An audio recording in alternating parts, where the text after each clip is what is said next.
It's time for Cutting Edge Consciousness with Freeman and Barnet Bain. Thought-provoking discussions and bold ideas from the edge of possibility.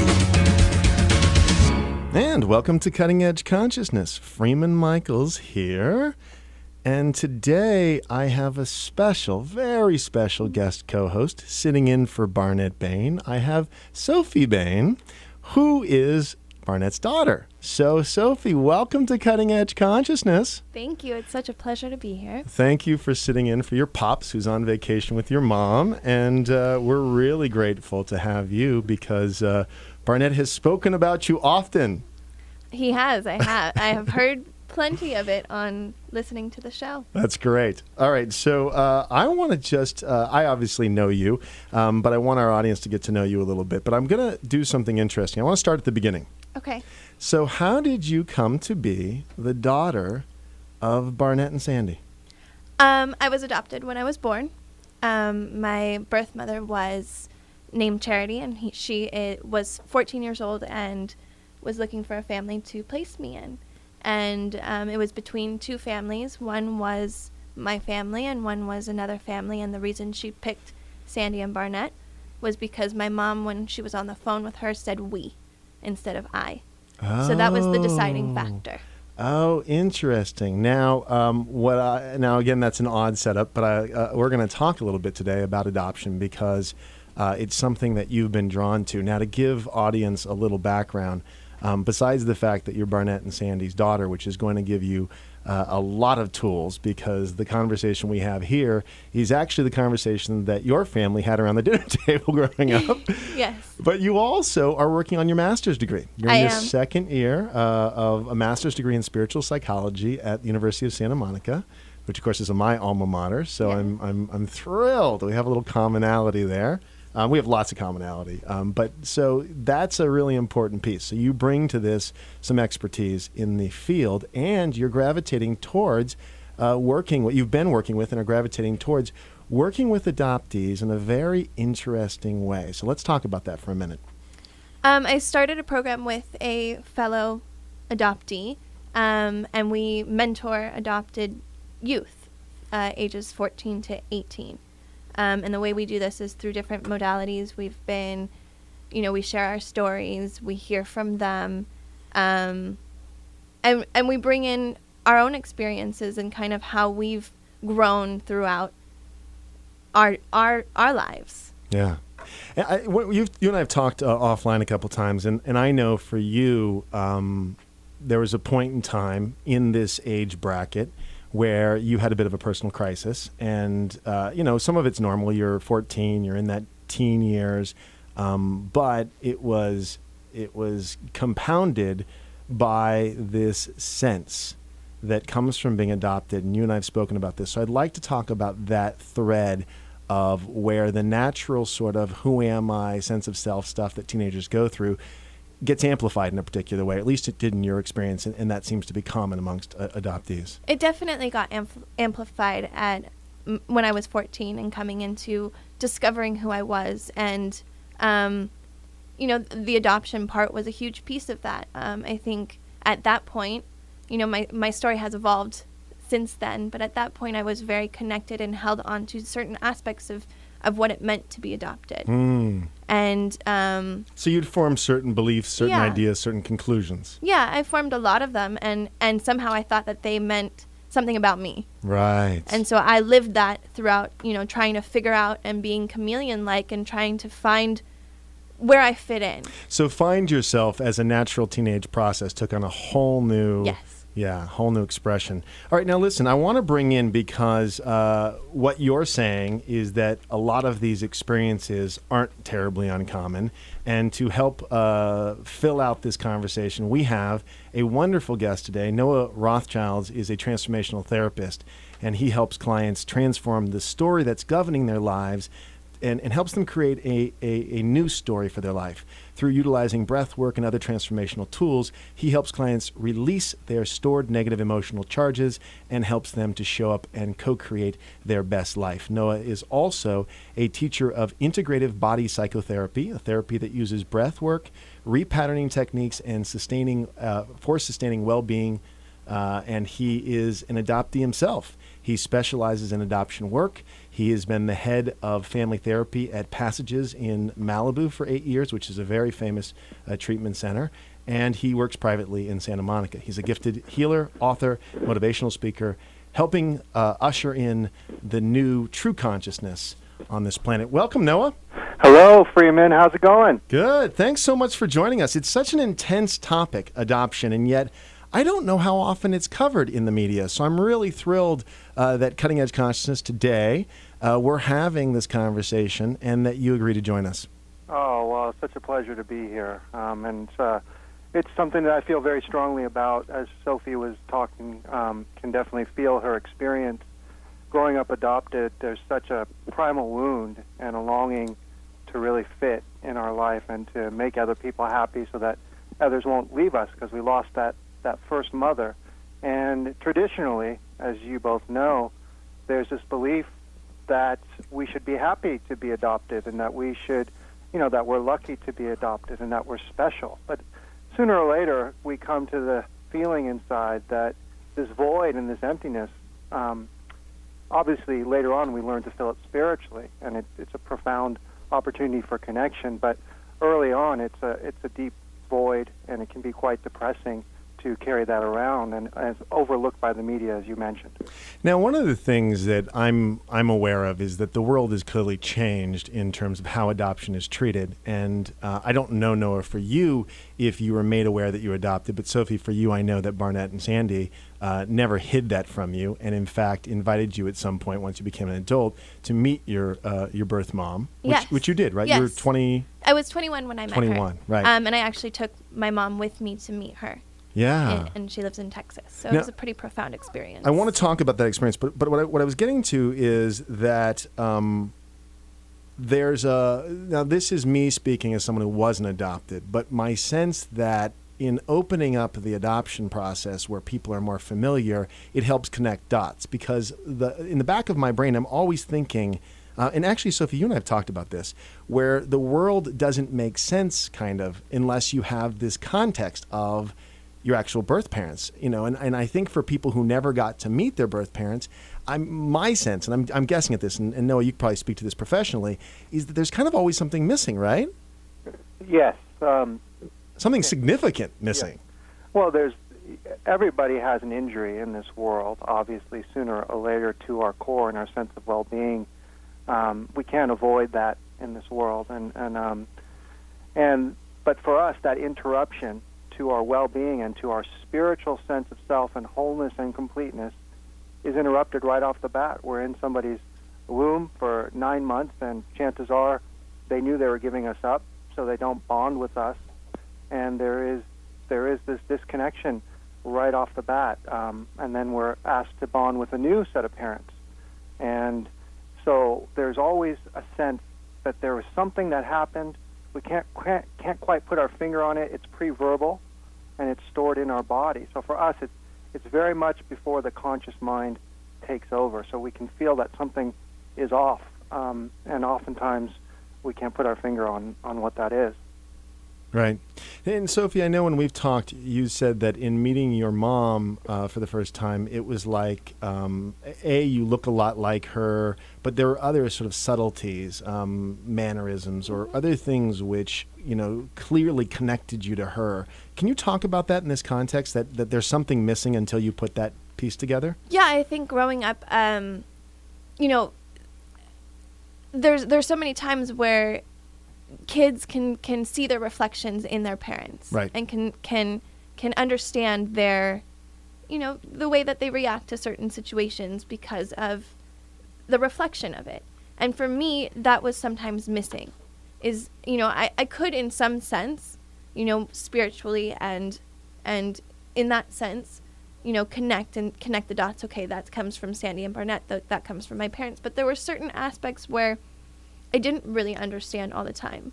So that moment of meeting them, though, and that idea that something got connected that before wasn't, that piece of the puzzle, I'm just curious if that's something where, and I don't know, we don't have to draw any conclusions. I'm just curious about again, this piece that's missing, that then you have an opportunity to kind of make sense of things. What's the upside of that? Is there a downside? Is there some confusion in that moment? I mean, what does it look like, or at least what it looked like for you? For me, it looked like it was profound. It was wonderful. It was beautiful. You know, I had finally heard all the things that I wanted to. And so my little girl felt really safe and felt really loved. And at the same time, there was confusion and kind of like my world was turned upside down. Right. Because I had been holding on to all of these ideas of like who a I was, fantasy. of who I was and who she was, and Got it. and all of these things that I was able to build, and then meeting her, I really had to let that go. Oh, that's wild. Hey, Noah, did you have an experience of meeting your birth parents? Yes, very similar to Sophie. My birth mother was 17 when she gave me up, and at 21 years old, after getting into therapy and dealing with some substance dependence and my teenage acting out, I read the Celestine prophecy at that time and had a spiritual awakening. Right. And I recognized that part of me coming home to my spirit was, and to who I truly am, it was to find my birth mother and reunite. And it's quite similar. You know, I'm very much connected to my birth mother, and she's a grandmother to my own kids now, and so she's part of my family. But there's a honeymoon phase, and when I called her up the first time and said, "You don't know me, but I think you're my mother," and we connected, we talked for about 4 hours on the phone, and it was as if all these parts of my soul and my spirit that I was missing came flying back to me, and I felt kind of an enlightened peak moment experience that lasted for several months, where I just felt a deep sense of wholeness and completeness.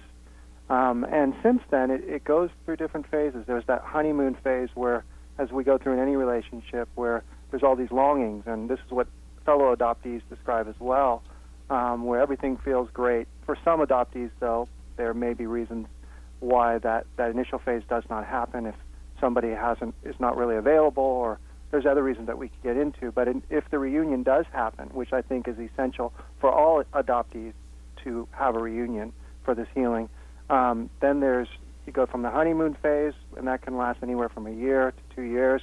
So for some people, it can last maybe 3 months or even less. But there's an initial phase, and then it goes into a more of a realization phase where there's more reality. And for me and for other adoptees, sometimes there's pieces of our stories that our birth mother doesn't know, so there's a sense of dissatisfaction in that reunion. Right. And oftentimes, because adoptees are people pleasers, because we don't ever want to feel abandoned, Yes. we don't bring those up, and then we go through a phase where we distance ourselves from the birth mother, and hopefully we can work through that phase to where we can talk that through somehow, so that we can have a relationship, because I think the ongoing relationship, if possible, is very important. So, Sophie, this is interesting, because one of the things that Noah's said is that going through the healing process, so there's a connotation that there's an inherent wound in the adoption process, which I know is something that you and I have spoken about a little bit, that part of what you're compelled to do is help other people, because this is something, and again, as I started the show, it isn't really talked about, and yet it's profound, and that there's actually a process for repairing, putting back together what was fractured at birth or maybe later for some people, and that's something you feel called to do. So let's talk about this idea that there's an inherent need for healing in the adoption process. I guess I started the program that I spoke about a little bit earlier out of the sense that I find some of my healing by sharing my story. Right. By speaking about it, by being present and being able to have people ask me questions. And if, it's becoming more talked about, more widely talked about, adoption as a whole, but there's still aspects of it that aren't. And so to be able to share my story, because I have experienced healing in all the different stages of my life. Right. And now being on this journey with USM and finding my home within myself rather than outside of myself, I feel like it's a really important part to kind of draw from different modalities and be able to create something that will help kind of bring those fragmented pieces together. I love it. We need to take a quick break. When we come back, I want to talk a little bit, Noah, about the parents, because obviously this is they've got a big investment. I mean, this is a huge deal, and kind of what they go through with this process and their own maybe denials and ways that they can be affected. So we're going to take a quick break, and when we come back, I'd like to pick up there. So stay with us, because we'll be right back here on Cutting Edge Consciousness. Welcome back to Cutting Edge Consciousness, thought-provoking discussions and bold ideas from the edge of possibility. And we're back on Cutting Edge Consciousness. Freeman Michaels with my guest co-host, Sophie Bain, the adopted daughter of Barnet and Sandy. And we left off, Noah, talking about, I'm thrilled that both of you so candidly shared your own experience and of meeting your birth parents. But for the family that has raised the child, this must be complicated. I mean, I would imagine for them that this is a real mixed bag going when the child goes ahead and meets the birth parents. What's that look like? So what that looks like is, first off, there's an adoption triad, or some people call it the adoption triad, adoption constellation. We're all kind of interconnected through this loss. So that includes the adoptee, the birth mother, or birth parents, and the adoptive parents, who are, in essence, our parents. And so all of us are connected through a loss. Adopted parents in particular, because that's the question that you're asking, their loss has to do with going through, oftentimes, infertility, and sometimes many years of that, and trying different solutions. And when we come into the equation, and they find out that they're going to be able to adopt, however long that process is as well, there's a lot of waiting on their end and a lot of hopes and expectations and fantasies, and they are getting a child who has different DNA. Obviously, spiritually, I believe there's a reason why we've come into the family that we've come into. I believe that we've chosen it. And anyways, we come into this family, and they have these expectations and longings, and in some ways we're meant to make up for that loss or to fill that loss. So first off, it's important for the adoptive parents to really resolve some of those lost themes before we come in, so that they can, in essence, allow us to be who we are and not try to make us fit their mold, because adoptees are highly susceptible to that. So that's kind of an initial thing that goes on, and a lot of adoptees play that out for much of their life. Some of those adoptees, many adoptees, never break that mold. They're just constantly filling their adoptive parents' void, in a way, and that loss, and making up for that, and they don't even search, and they do themselves a disservice because their relationships are a mess in their adult life, and they can't seem to keep relationships, and sometimes in other areas of their life as well. So when the reunion happens, hopefully some of that stuff is resolved before. I know in my case, being in therapy, involving my parents in therapy, we resolved a lot of that before, so that when I did search, they were highly understanding and part of the process, and actually met my birth mother right away. And that would be the most ideal, as Sophie described, going out, meeting the birth parents or birth parent, wherever that is. But then there still are feelings. I mean, they've raised this child. There's a lot of love there and a lot of feelings there, and there still is a feeling that they go through, where they may lose and go through loss all over again, because there's a new bond that's going to happen. And their basic fear is, we don't want to lose our baby, and this is our baby. And in a way, they have to be able to manage that and step back and know that this must happen, because what happens when adoptees are allowed to reunite, actually things come full circle, and the relationship with when it comes full circle, the relationship with the adoptive parents becomes even stronger. I've heard that. As the result of no longer kind of living a lie and allowing this process to come full circle. And most adoptees recognize, wow, I got some things from my birth parents, but these are my parents, and this is the main part of me, or this is my home, and so they have to kind of get out of their own way and allow that, and at the same time do their own healing, so they're not putting their needs onto their their children. But there is a loss that they go through as well. I like that, and I like what you're talking about. You intimated this with the idea of a sort of spiritual perspective where there's a choice, right? Mm-hmm. Some people use the word soul contracts or whatever the language is, but the idea that the new bond is one of empowerment, that I as a soul, and if for folks that this gets a little woo-woo, just, I'm willing to stick my neck out there and say this is kind of how I see it as well, that I see lots of things, including traumas in my own life, as elements of my own soul path, that there's something about the wounding which is really critical in my own process of evolving, spiritually. Sophie, I know you're nodding your head. This piece for you where you've reframed there was a language even. You had a word in the description of the program you're doing where there's a spiritual component. Can you tell me again what the title is?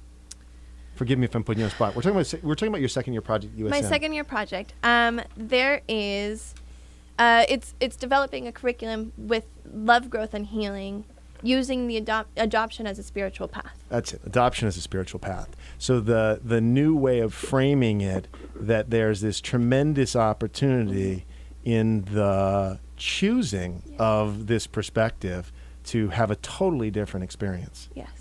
Brilliant. Yes. Brilliant. Okay, so one of the questions I have, and maybe I'll ask you first, Sophie, and then Noah, you can speak to this. Did you meet both? Because I know with a lot of times you meet the birth mother, but the birth father may or may not be around or whatever, and so there's often a missing piece. I don't know for you. We never talked about this. Is there a missing piece, or did you meet both of the birth parents? I was able to meet my birth mom. Yeah. My birth dad, there's still some stuff there. Charity never told Daryl, who's my birth father, that she was pregnant. See, this is complicated. This is probably very typical. Noah, well, you can chime in at any time. Did you meet your? Was there a missing piece for you, or? There is a missing piece, and oftentimes this is very common. I would imagine. Yes. So most importantly, at the time I was searching, it was important to meet biological mother, and I succeeded in that. However, very much like Sophie, my birth mother was young. She did not tell. She did not tell my father, and so, like Sophie, I assume my father does not know that I exist. And wow. So that kind of search takes on a whole new context, where you have to search that person out, and perhaps even a lot of adoptees have to go through paternity tests.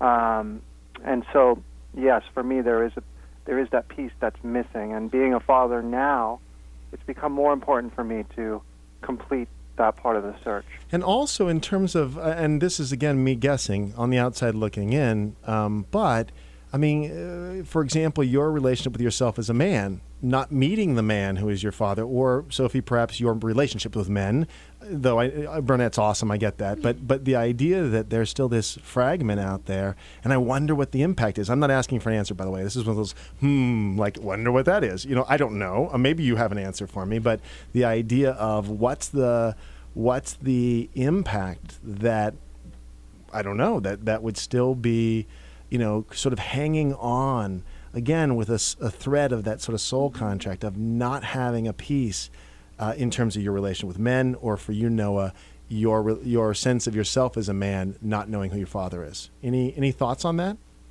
Well, jumping in, and I can't speak for Sophie, but what I know is, and I counsel a lot of children who were products of insemination and don't know their father was basically a sperm donor. Right, there's another one. And wow. So this is where they have a similar theme, and for them it's even more challenging, because oftentimes they can't find, sometimes they can, sometimes they can't. So there's a lot of us who are impacted by this loss. And yes, there is definitely a fragment out there of our DNA and who we are, that does impact our life on some level. And sometimes adoptees, our reunion and involving our birth mother or any birth parents in our equation, it already complicates things, because the holidays are coming up. We have now many, many more people we have to think about during the holidays, and many, many more expectations. So bringing in a whole nother piece, a lot of adoptees are often afraid that would be sometimes more expectations and on a deeper level, afraid, especially if a father didn't know who they were, that they would be rejected in that search. And so these are some of the things out there. But not knowing these pieces of us, yes, we are playing out predispositions and patterns, generational themes Yes. In relationships. And it is challenging. There is a way, though, to do the work internally that we can talk about if you want to, so that we can show up in relationships and not act out the adoption theme over and over again in our life. Yeah, I'd love to. First, though, Sophie, is there something you want to add on this one? I never really thought about Daryl up until very recently. Oh, interesting. It was something that I always knew I wanted to meet Charity from the time I was 4, before I could walk even. I knew that was part of my journey. But I never really thought about Daryl until I think now stepping into really owning my story and owning my talents and my leadership, that is a piece that I want now. Yeah. Just as my full circle. Yeah. Well, and also doing the USM process, the spiritual psychology program, that this is all, because again, that program is very experiential. It's not just book learning. There's an element where the process is you, right? It works you pretty good. So yeah, that's powerful. Yeah, please, I'd love to know the way in, as it were, Noah, so that some of this stuff can be sort of peeled away when there is no, maybe in the case of a sperm donor where there's a block, or where the individual is either not here or doesn't want to meet, or even when someone meets the birth parent and the birth parent or the birth parent avoids it and rejects. I don't know. What does it look like to say, I'm really working internally on this and there's a way to sort this out? How does that play out? Well, what I've found, and what worked for me and what works with the adoptees that I work with, also works really well in recovery. Because people in recovery from addiction have a huge void as well they carry around, and often different traumas with loss. But we have to, so for adoptees specifically, we have to really accept that it is a loss, and that this loss has been impacting our life and has caused us to not be able to show up in relationships the way that we're capable of from our core. That our core was interrupted, and that sense of presence and well-being, whatever we want to call it, our ability to sustain relationships has been impacted.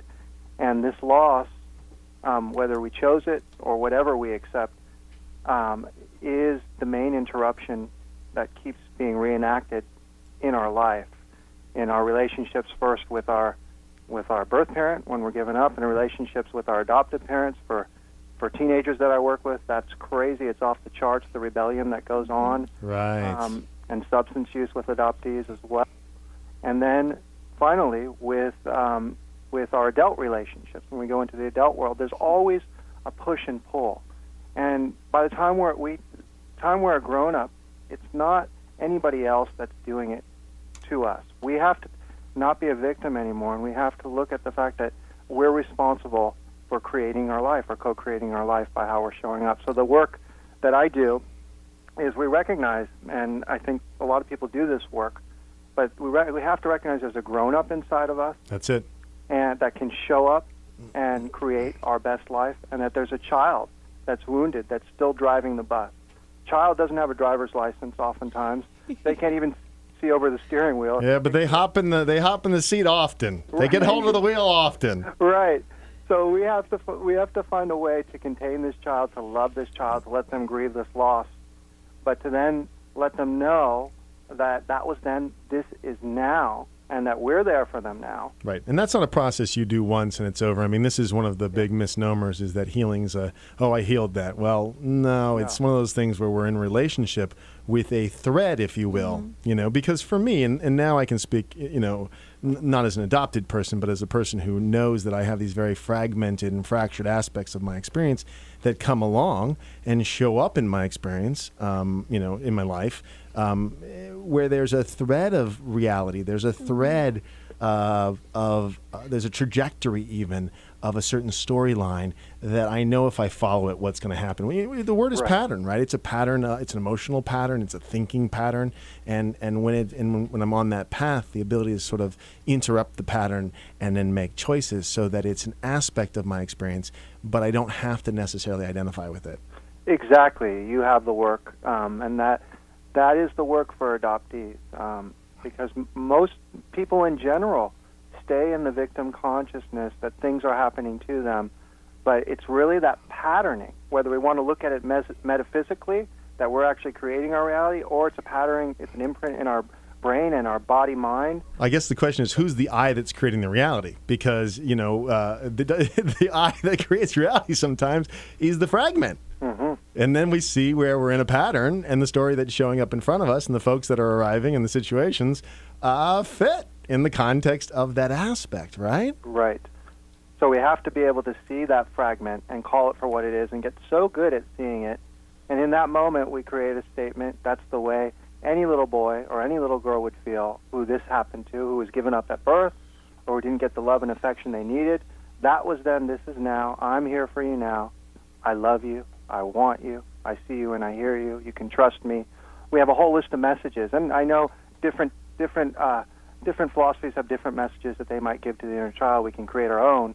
But the integrated body psychotherapy that I teach, we came up with a whole set of messages that are quite profound in working with the child and healing these wounds, fragments.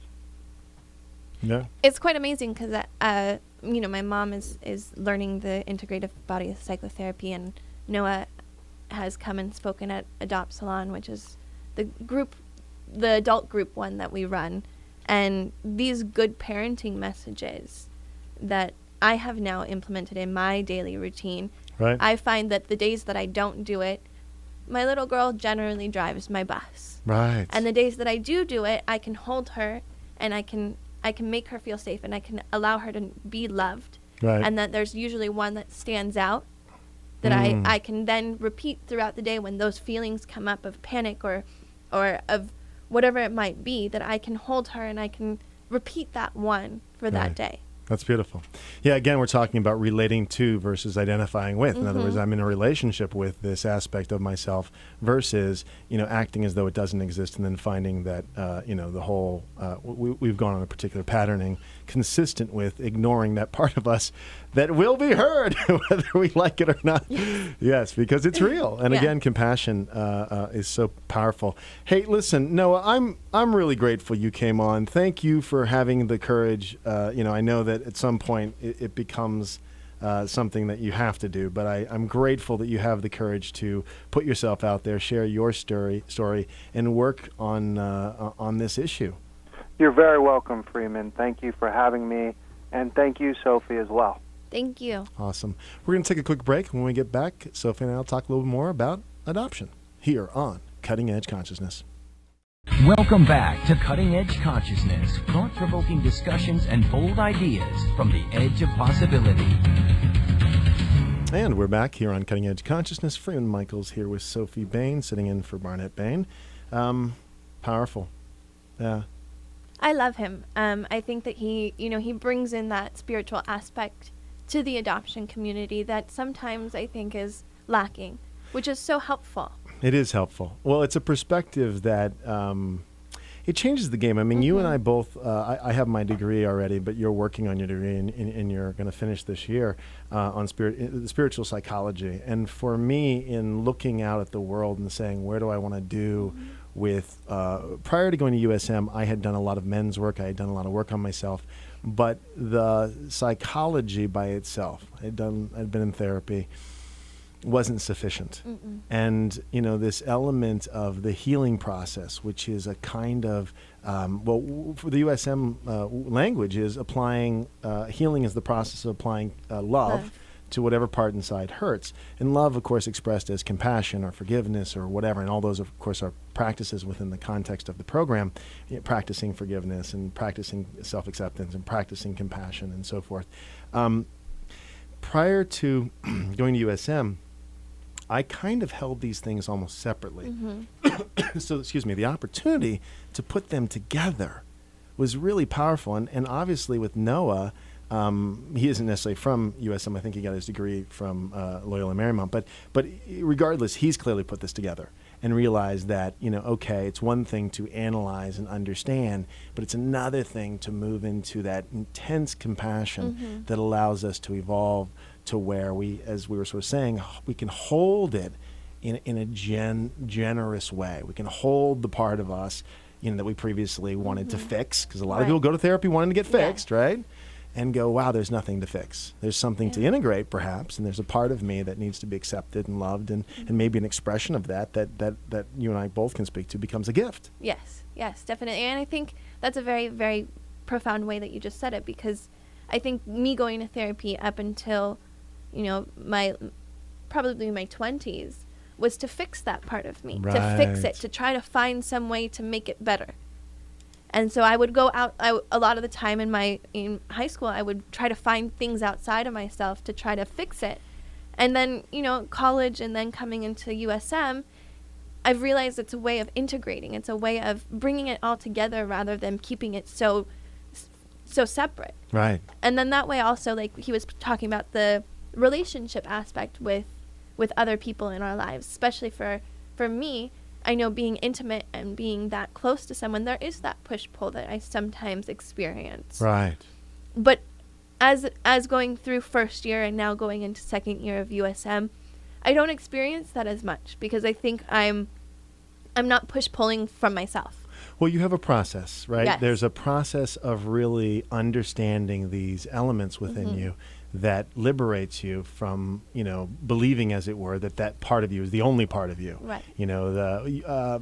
I've talked about this in the context of just my wife and I, that when we get into, always language, like you always just do this or you never do that, and that as a storyline, as a thread, is highly destructive. But the moment I can say, part of me feels like you never or you always, now I've got a little dimension to it, and that's very liberating. So there's a way of going, okay, part of me feels like you never do this. Another part of me recognizes that you do a lot of things, and yada, yada, yada. So there's a way of kind of holding, and we've talked about this on the show often, that I can hold something as true and not true at the same time.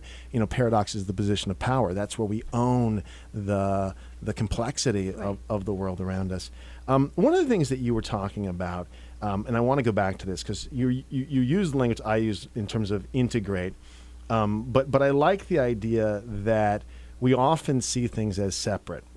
And when we understand that they're not, that everything is related in a systemic way, like everything is linked in some way, we move out of the mindset of change, right? This is where I want to change something, into the offer of transformation. Right. Because transformation doesn't leave anything behind. No. Like when we transform, it's like, I didn't just lose weight.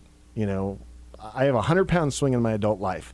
I didn't lose anything. I released the weight as a way of integrating the aspects of me that were fragmented, that were being expressed through my patterns around food. It's a very different thing than changing anything, right? It's extremely different. Integrating, and I feel like it has a wholeness to it. It has a gentleness to it. It has an aspect of just compassion, whereas changing, I feel like makes it very narrow. It does. And what you were talking about before, the idea that there's something that needs to be fixed is part of the problem. Calling it a problem is a problem. Yeah. The minute you think you have a problem, congratulations, you do. Right. Where there's a part of me that I recognize that, as Noah was saying, we don't want driving the bus, but compassionately understanding, caring for that part, like you can sit in the back here, it's okay to be you, but I'm going to be the driver, the adult self, versus, again, these sort of, we're talking in terms of more inner child and where inner child is sort of screaming, and we haven't been caring for, as you were saying, with the practices you use to sort of keep that part of you, regulated, self-regulating and modulated so that it doesn't, leak out or leap out. Yes. I think that's exactly it. Is the part of me is a huge piece of it, because the second that you identify with the whole of you, right, there's no more space for anything. No space. You're sunk. It's very narrow. It's just this bus is going to crash. Yeah. Right. And so the second that you can identify, okay, there's part of me that has these fears, or I'm experiencing, a part of me is experiencing being fearful or that you're going to leave, and a part of me is aware that you're also here to stay. But the second that you hold those, as we're talking paradox, that's where the freedom comes in. Right.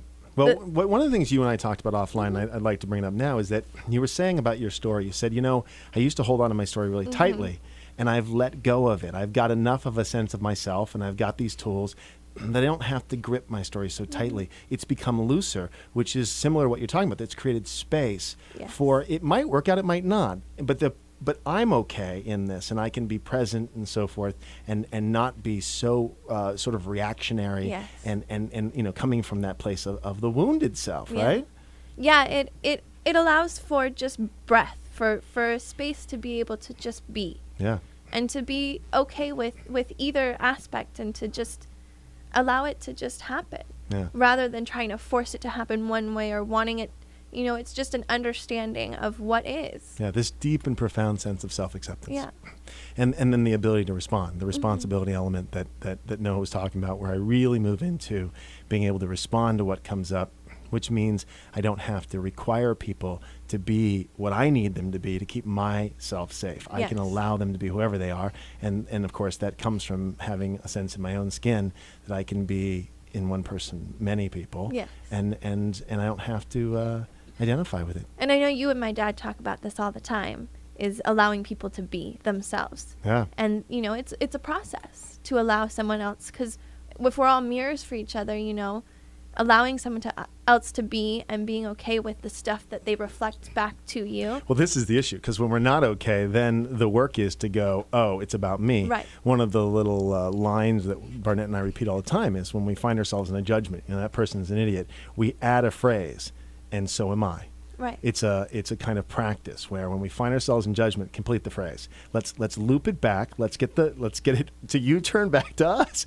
That's the level of responsibility. Yes. It's liberating. At first, it seems like it's not liberating. It feels like, oh God, now I'm on the hook.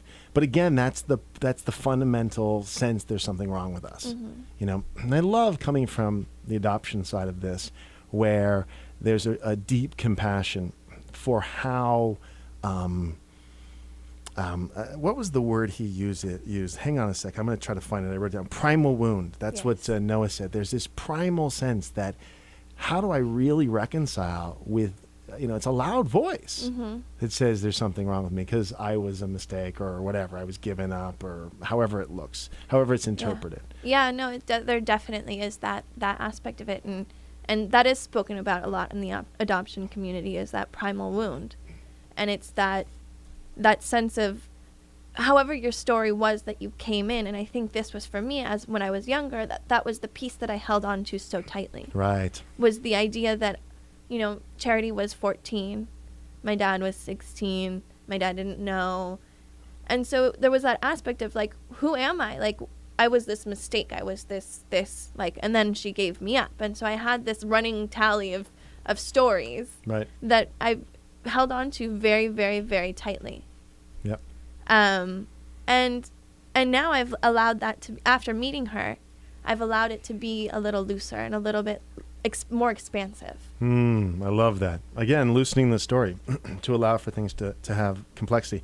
One of the things you brought up, when you were 14, I hope it's okay to bring this up. Yes. When you were 14, you had you knew that your birth mom was 14 when she got pregnant.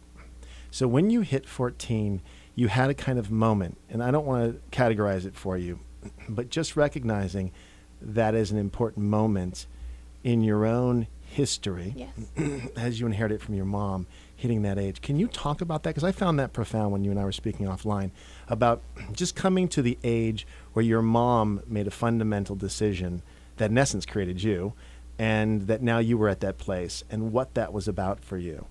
I think it was confusing at some times, and I think that, it brought up a lot of feelings for me. Yeah. Being that she was also 14 and I was 14, and already I was trying to figure out where I fit in this world. And what would it be like to have a baby at this moment in time? Yeah. And to think about that also, and to have that in the back of my mind, because you're coming into sexuality, and you're coming into that place where, your hormones are raging, and that's a lot of where things start to happen at that time, and high school, and then you have boys, and there's an excitement to it, but there's also a quality of like, wow, like the trying to understand the idea of it. Well, and your sense of the impact of, let's say having sex or not having sex or whatever, just your relationship to that. I mean, I was 14.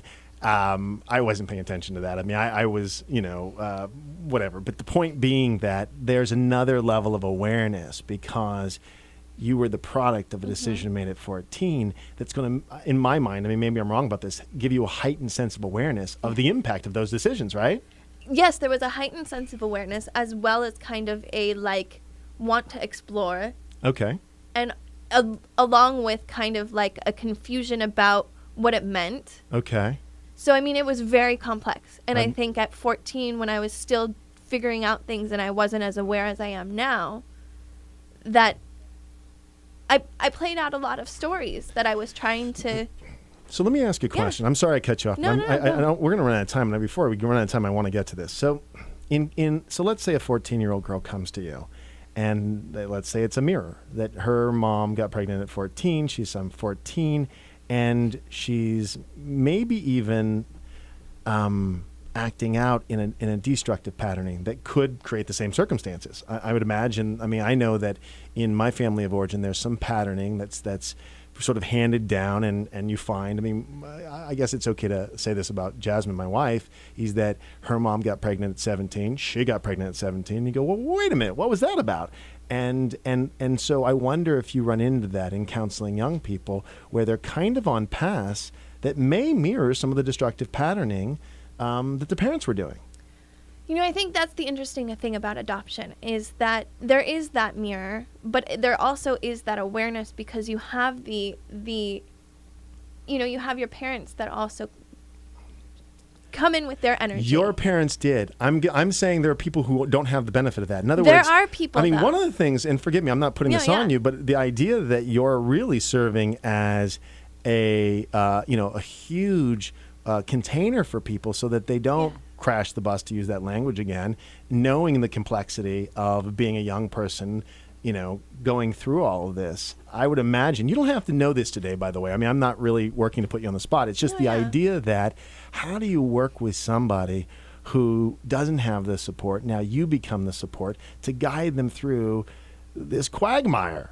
I mean, we can say, I don't know, but the idea is, isn't that part of the work that you feel compelled to do? Yes, it is. It definitely is. And I think it's going to be a discovery along the way. Yeah. Of figuring out what that is, because we do have to allow them to have the process of their journey. Yes. But at the same time, sharing and being of counseling and wanting to share my story, I hope that they'll gain something. It's so smart. From it. What okay, so look, one of the things you've said, and I'm really kind of coming to the end here, but I wanted to say this. I when people have a impactful experience similar to what you're talking about, and they're drawn to work in that environment, oftentimes I'm a little wary that they haven't done enough of their own healing. And they're almost vicariously trying to do it through the process, which is okay if it's out. Like, I realize I'm healing as I'm doing this, but often it isn't. And so it gets messy. What I love about what you're saying, again, by sort of backing off that and saying, this is playing out in front of me, I think that's really valuable. I think the propensity to want to have it figured out, which so many people make the mistake of, and they rush in to go help and they haven't figured it out.